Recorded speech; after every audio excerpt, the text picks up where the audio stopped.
Welcome to 18.4 creatures. As always in the fourth workout for the last few years, we're going upside down. In terms of the logistics, make sure you check the other post to see where and when you can do the workout. But for most of you, we'll see you Saturday morning at Marrickville. So it is a really challenging workout this week, as always in the open. So we're going to go through a few different points. We're going to go through the handstand standard last year compared to this year, how to break up the deadlifts, what to do with your back, and some handstand walk tips. So starting with last year versus this year, the handstand standard does appear to be quite a bit harder this year than last year. And I mean by reaching the line that is so hard to reach with your heels. So we've done a quick comparison. I feel like I have to keep you in the frame. So this was my standard in 2017 that we mentioned earlier, which was this one where we did this thing. That was it there, and this is the standard in 2018. So if I just give an example of like a lazy kick-up. No. This probably would have been, was it over the line last year? Probably, yeah, last year. Yeah, probably over last year, not quite this year. So this year I have to take my hands in quite a lot and really extend as I kick up. Yes. So it's achievable, but it might be a bit narrower than you're used to, and you're probably going to have to really warm up your shoulders. So the best tip I can give you there is have a look at the video that the Deleckies are going to post up about how to warm up your shoulders, because the more range that you can get through there, the better luck you're hopefully going to have in reaching the line.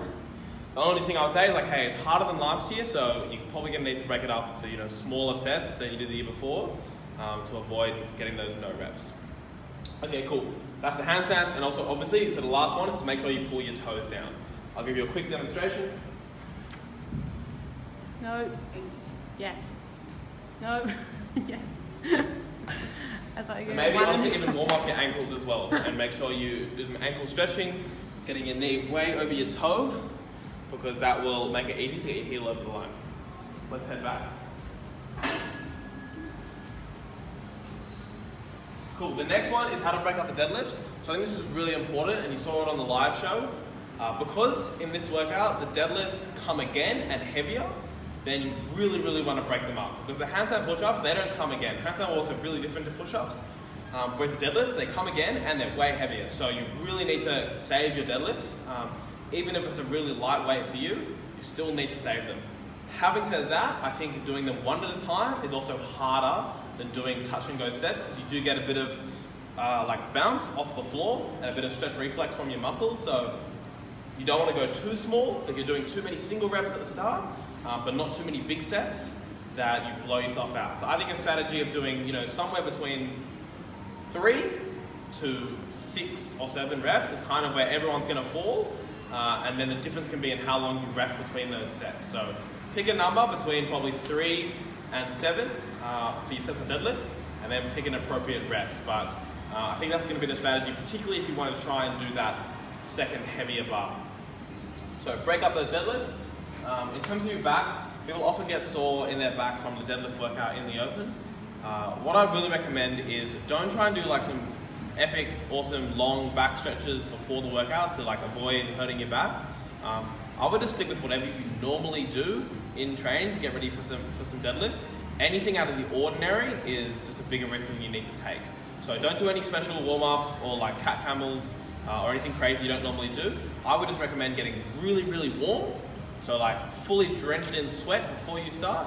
Make sure you do some heavy weights before you start, and make sure you're just really disciplined on yourself in the workout to set your back like you know you're meant to, get your lats tight, and don't deadlift silly. Yeah, that is the number one way you're going to do well. And then when you're done with the workout, doing like a proper cool down. So not just getting straight into your car and sitting down and not taking care of your back for the rest of the day, but keeping yourself moving, doing some hip flows later, keeping your back moving, doing some toe touches later, doing lots of different stuff later in the day. And then even like on Sunday and Monday, that's going to be the key to keeping your back healthy. And I would say even if you do this workout on Saturday, not pulling anything heavy off the floor in training for a full week after the workout. So like no heavy clean, no heavy deadlifts in the program at Creature. Just keep everything light in that regard, because sometimes we don't see injuries on the workout, but a week later, pushing a sore back is when we see them. So just be really smart. It's just 1 week of the year, and be smart with your back. Cool, last one. Some of us might get to the handstand walk, probably not everyone. But if you do, and you don't have really good balance on your hands, this is what we're going to recommend. So,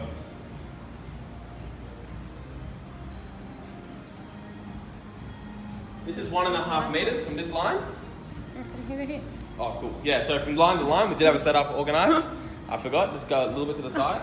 And the tip here for the handstand is you don't really need to balance. If you can do a nice perfect balance, awesome. But if not, you want to just kick up, wait until you're about to fall, and then just chase your feet with your hands. Yeah, just chase your momentum, and hopefully you'll get over that line. I'm going to give a demonstration of a bad handstand walk, but one that might get you over the line. Well, Raph, you have to start behind the line. That was really bad.